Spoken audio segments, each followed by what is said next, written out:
All right, guys, it's finally happened. I am so happy right now that I really felt like I needed to do a video blog because just typing it in somewhere was not gonna do it, okay? It was just, this had to be filmed, okay? I am so happy right now. It seriously feels like a big weight has just lifted off of my shoulders. I'm so happy, so grateful. I can't wait. I can't wait to start this job, you know? It's like, oh, I don't know how to explain how excited I am. Oh.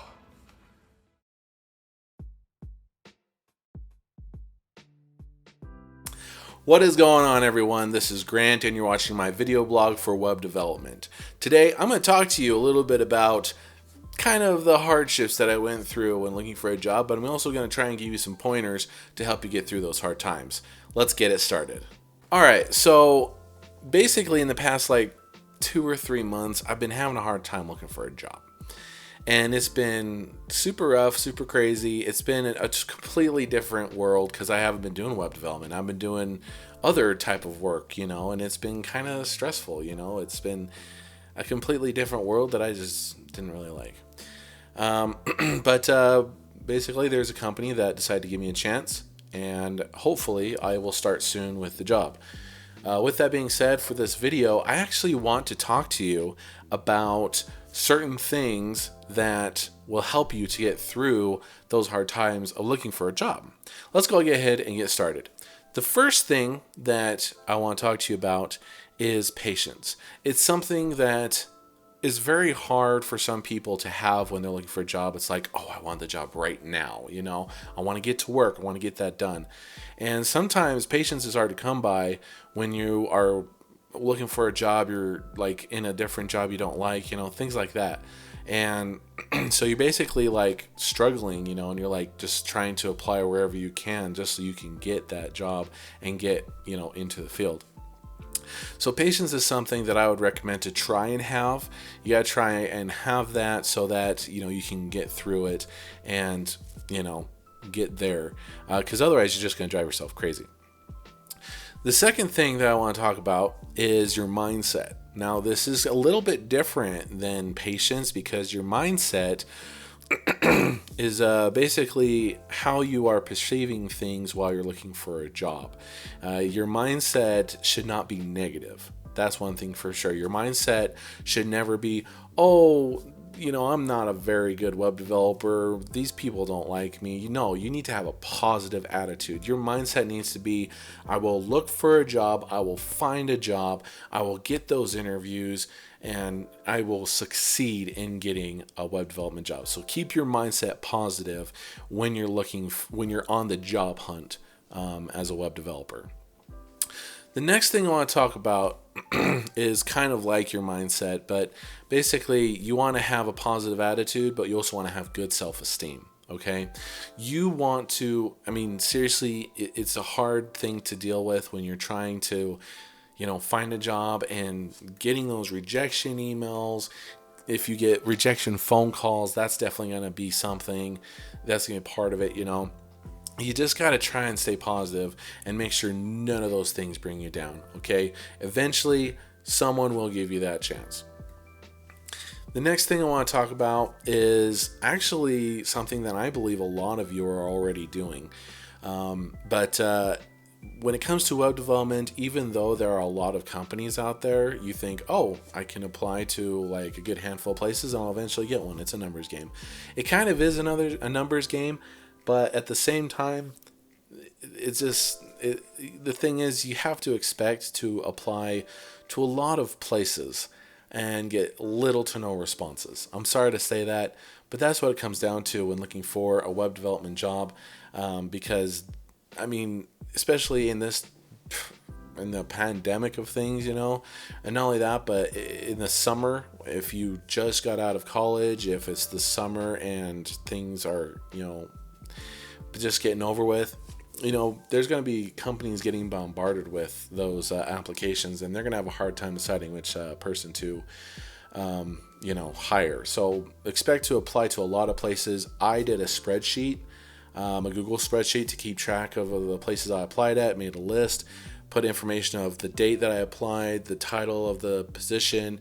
I also kept tabs of like what the update was. Like if it was, oh, you have an interview, I change it to an interview for the status. Or if I have to do an assessment, I change it to an assessment. Or if I got a rejection email, I'd basically just change it to rejected and just leave it at that.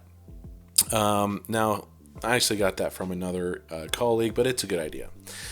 Now, the next thing I want to talk to you about is to continue to learn code and improve your skills while looking for a job.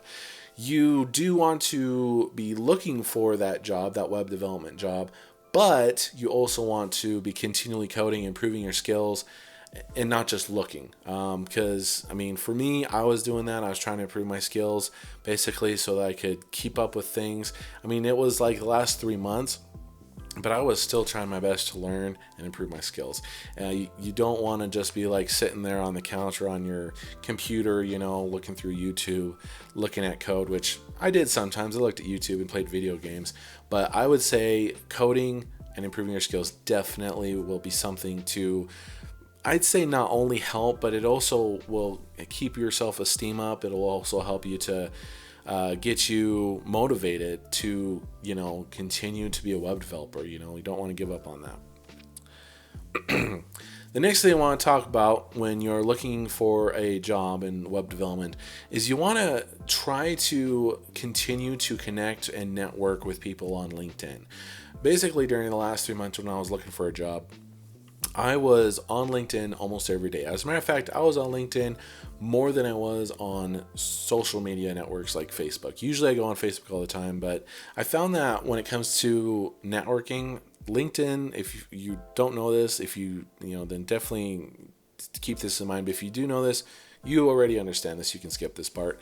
But LinkedIn is important to use when you're looking for a job, network. I messaged people. I tried to find a job. I tried to get information from people. I asked questions like crazy. And so that's something I would definitely recommend to doing while you're looking for a job. The next thing I want to talk about, this actually has to do with the part of applying to a lot of places. I want you to understand that you are one of a ton of other people applying for pretty much the same job. Basically, you are competing against other web developers, probably in your area, that might be looking for a job. So if you're one of like 6, one of 20, make sure your resume is good. Make sure your portfolio is good. Make sure that everything is good and sharp and ready to go so that you can impress the potential employer that you might be going to an interview for. So keep that in mind. That's one of the reasons actually why employers don't really get back to you, is because they have so many other applicants that they are going through as well. All right, the next thing I want to talk about basically has to do with if you actually get a job in web development. If you do get a job, if you do get an interview, I should say, in web development, I don't know if you'll get a lot, but if it comes to the point where you don't get the job offer, one thing to do is to at least consider every interview to be a learning experience, okay? That's something that I kept in mind when I was doing interviews in the last 3 months. I didn't do a whole lot, but when I did interviews, it was like, be professional, answer questions best you can, and, try to be transparent. Don't try to hide anything, because they can prove that you don't know what you say you know. Like if you claim that you know like SQL or Python or something, and they give you an assessment to prove it and you do a bad job, it's like, well, you don't actually know it. You only claim you do, But that's why you improve your skills, right? All right, and the next thing I want to talk about basically also has to do with interviews, but it actually has to do with when the employer calls you and says, hey, I'd like to set up an interview. We're interested in having you work with us. Basically, one of the things that I did when I was looking for a job was I prepared for interviews in a certain way. Because when you do coding interviews or web development related interviews, they don't ask you questions that you usually get asked at other kind of jobs. Like when I did customer service, employers would ask me customer service related jobs like, how do you deal with an angry customer? Tell me about yourself. Tell me about a time you had a difficult customer and how you resolved it, things like that. These kind of questions have to do with code, have to do with your mind and how you problem solve things. There are certain ways that you can prepare for it. You can either have a fellow colleague that works in the web field give you questions. You can look up YouTube videos. You can Google interview questions for web developers, and there's also, surprisingly, GitHub. There's some things on GitHub where you can find some really good interview questions. I actually have a few that I saved. Some of them have the same questions, but some of them are actually really good questions. And the employers ask you these questions to actually kind of see if you understand web development, so those kind of questions help, but also, actually learning code and actually learning the syntax and documentation helps as well. All right, now here is the last thing that I want to tell you with this video of web development and while you're trying to look for a job, okay? This is an important thing to keep in mind, all right? You are not alone in this situation. What I mean is that you have friends, you have family, you have colleagues, you have people on LinkedIn as well that are there for you and can help you get through these hard times. They can help you to get information of like what you might be doing wrong and looking for a job. They can get you information of what can help with finding a job, interviews. A lot of people on LinkedIn actually gave me feedback of not only my portfolio and resume, but certain questions that I had while I was looking. It's like, oh, why am I not finding a job? Is it because of the pandemic? Is it because of my portfolio, And so with that, you're not alone in this. You have people that can help you out. So I would say definitely, don't be afraid to ask for help. People love helping, especially with web development. There's people out there that are just so interested to help you out. Anyways, that's going to do it for this video. If you have any questions, if you want to ask me a question, I'd be happy to answer that for you. I'm probably going to do more videos now that I've got the time. And make sure to like this video, leave a comment, and also subscribe for future videos. My name is Grant. This is GS Web Dev, and I will see you guys another day.